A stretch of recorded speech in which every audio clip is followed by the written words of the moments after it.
29 de marzo de 1945. Un hombre sube al Mönchsberg de la ciudad de Würzburgo, Alemania.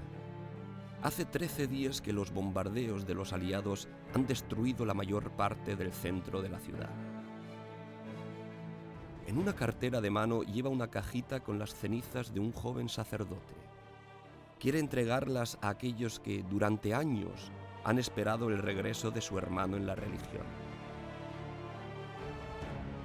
La casa de los misioneros de Marienhill en Würzburgo ha quedado intacta. Leo Pfanzer, así se llama el hombre, entrega la cajita con las cenizas al rector de la casa. Arriesgando su vida, este prisionero había logrado sacarlas del campo de concentración de Dachau. La razón de esta arriesgada operación era bien clara. Nadie dudaba que se trataba de los restos mortales de un santo.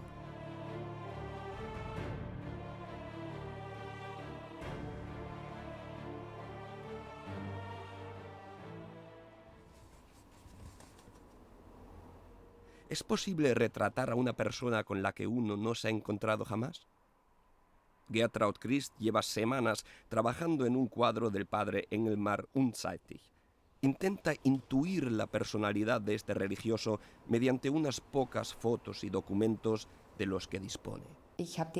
Muchas veces y durante mucho tiempo me he dedicado a mirar sus fotos, mientras iban haciendo de mis manos su retrato. El padre Engelmar ha venido a ser para mí una persona conocida.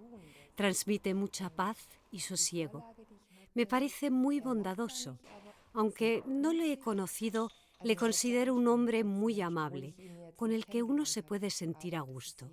Con frecuencia me pregunto, ¿de dónde sacaba esa energía? Salimos en busca del rastro de sus huellas. El padre Adalbert Balling, compañero del padre Engelmar, tampoco le ha conocido personalmente, pero sí ha hablado con muchos que le conocieron y trataron.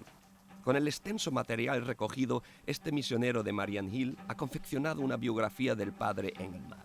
Este trabajo supuso para él tener que sumergirse en una época sombría.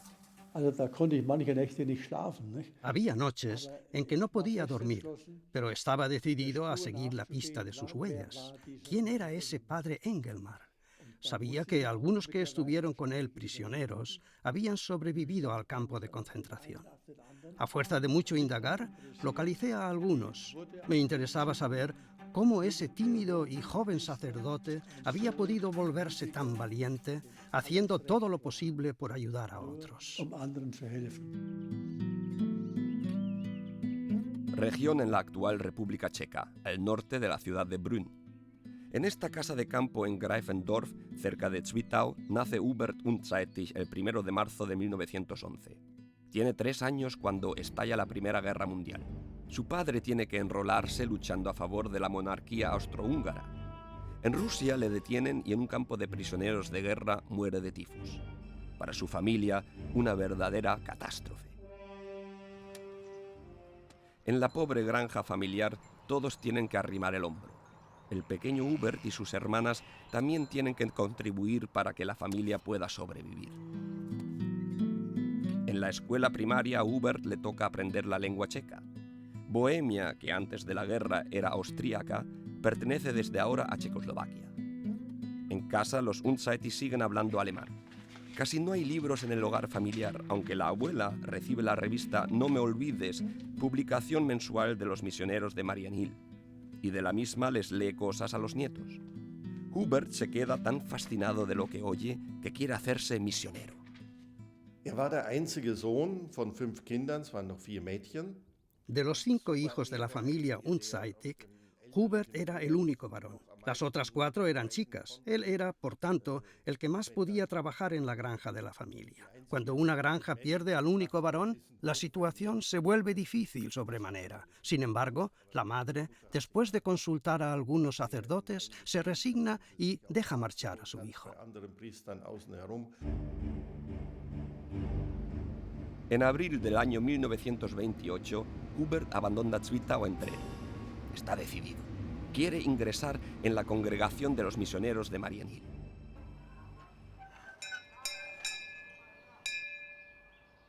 Reimlingen, cerca de Augsburgo, en Alemania. En un antiguo castillo, la congregación ha abierto un seminario para vocaciones tardías. Junto con otros 60 nuevos alumnos, Hubert Unzeitig empieza a prepararse para sacar el bachillerato.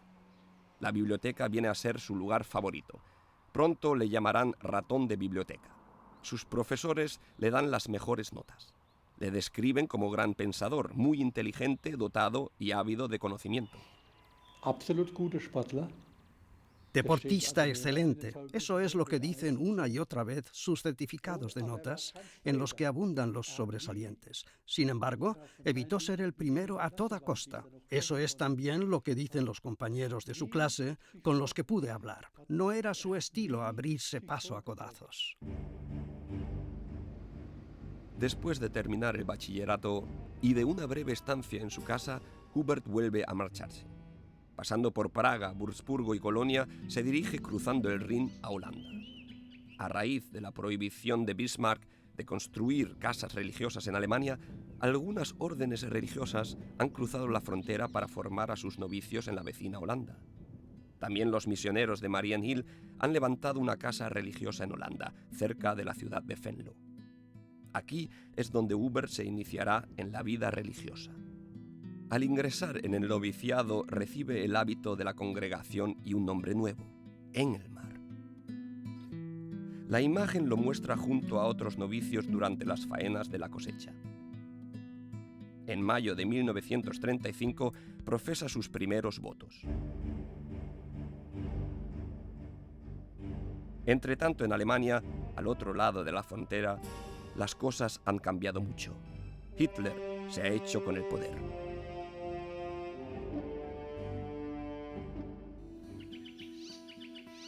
Terminado el noviciado en 1935, Engelmar emprende viaje a Wurzburgo.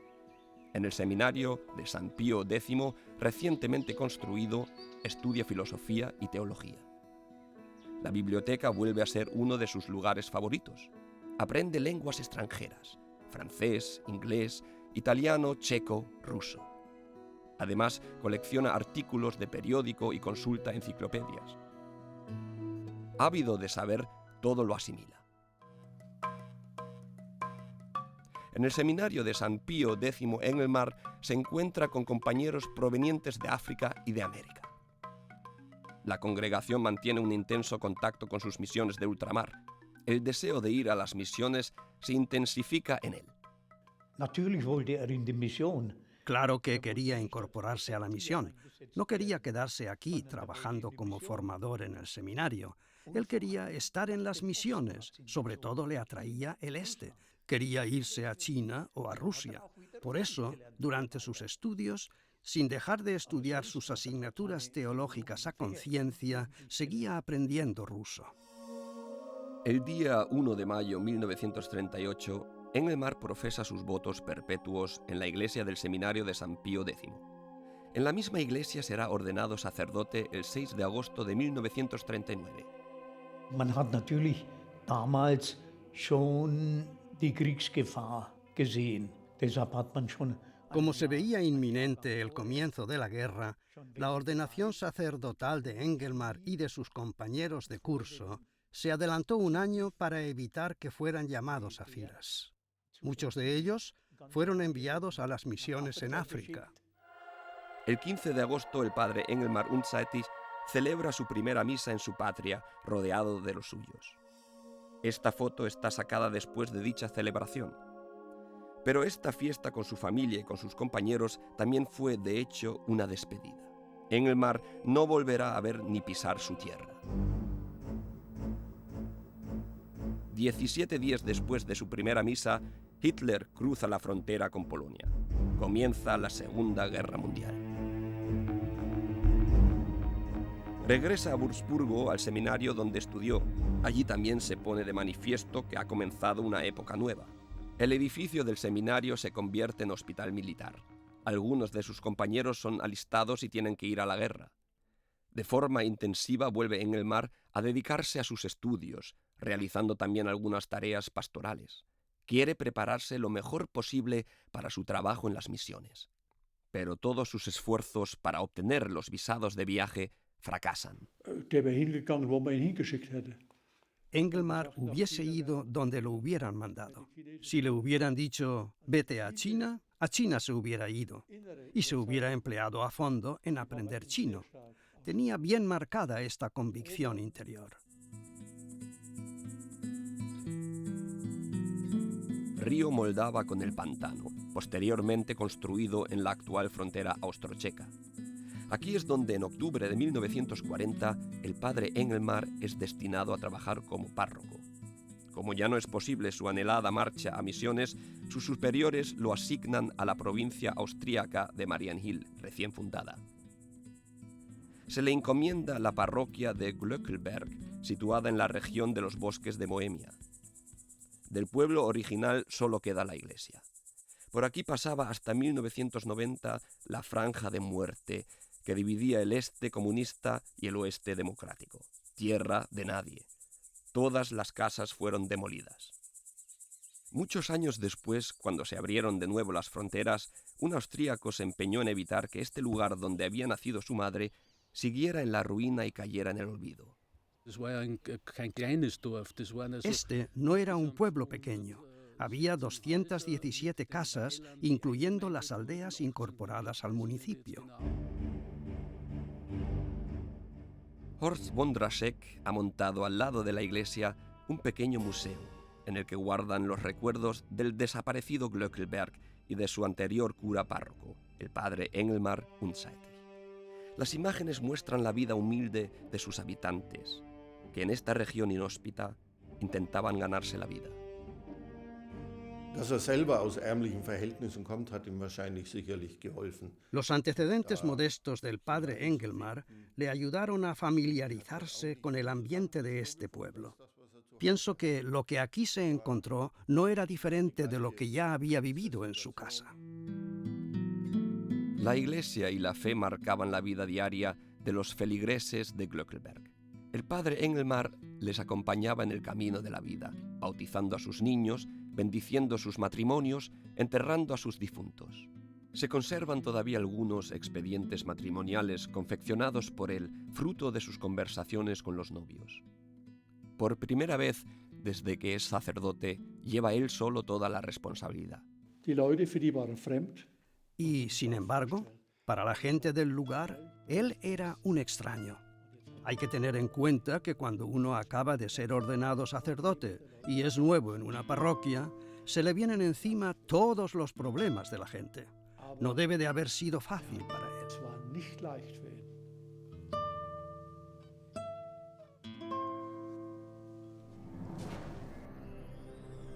Todos en el lugar aprueban que Hitler, al anexionarse Checoslovaquia, hubiera vuelto a unir su pueblo, anteriormente austríaco, al Reich.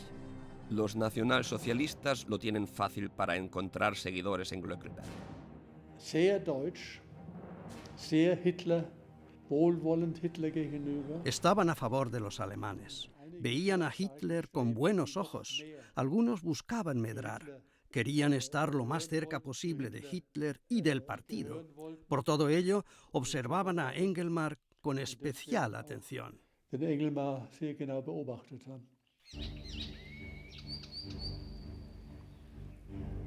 Formaba parte de las tareas del sacerdote impartir instrucción religiosa en la escuela primaria, contigua a la casa parroquial. Por lo visto, hubo alumnos que se escandalizaron de algunas de las enseñanzas del párroco. Im Religionsunterricht hat einiges gesagt. Alle Menschen muss man achten und respektieren. En la clase de religión enseñaba que había que respetar a todo el mundo, aunque tuviera otra religión o nacionalidad. Uno de los alumnos le preguntó, ¿y los judíos qué? Los judíos también son personas y también hay que respetarlos, contestó el padre Engelmar. Aquel chaval era un niño hitleriano al que Unzeitig había despedido de monaguillo por descarado. Parece ser que este chico lo contó en casa. Su padre era miembro del partido y pasó la información. Sin entrar en mayores detalles, hay comprobación cierta del hecho. Pero no solo en las clases de religión, también en sus sermones el párroco Unzeitig hace ver todas las implicaciones de la fe. evidenciando que la ideología nacionalsocialista no es un absoluto que esté por encima de todo. Das Königsfest, glaube ich, war das sogar. En un sermón en la fiesta de Cristo Rey afirmó: Nuestro Señor y Rey es Cristo. A Él es a quien seguimos. Ante Él, todo lo demás debe guardar Alles silencio. andere zu schweigen. Algunos interpretaron que este sermón suponía un ataque a la autoridad de Hitler, lo cual era inaceptable.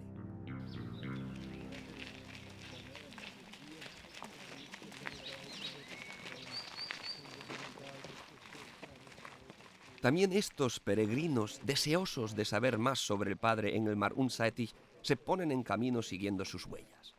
Cada año los misioneros de Marienhill invitan a alemanes, austríacos y checos a celebrar un encuentro en Glöckelberg. Die jährliche Wallfahrt, die stattfindet im Gedenken an Pater Engelmar, ist auch für uns als Marienhiller wichtig, weil sie Pater Engelmar den Platz gibt, den La peregrinación anual a Glöckelberg en conmemoración y recuerdo del padre Engelmar también es muy importante para nosotros como misioneros de Marienhill, ya que nos acerca más a él. Allí vivió, en aquella iglesia fue donde rezó, allí fue donde compartió su fe junto con la comunidad cristiana del lugar.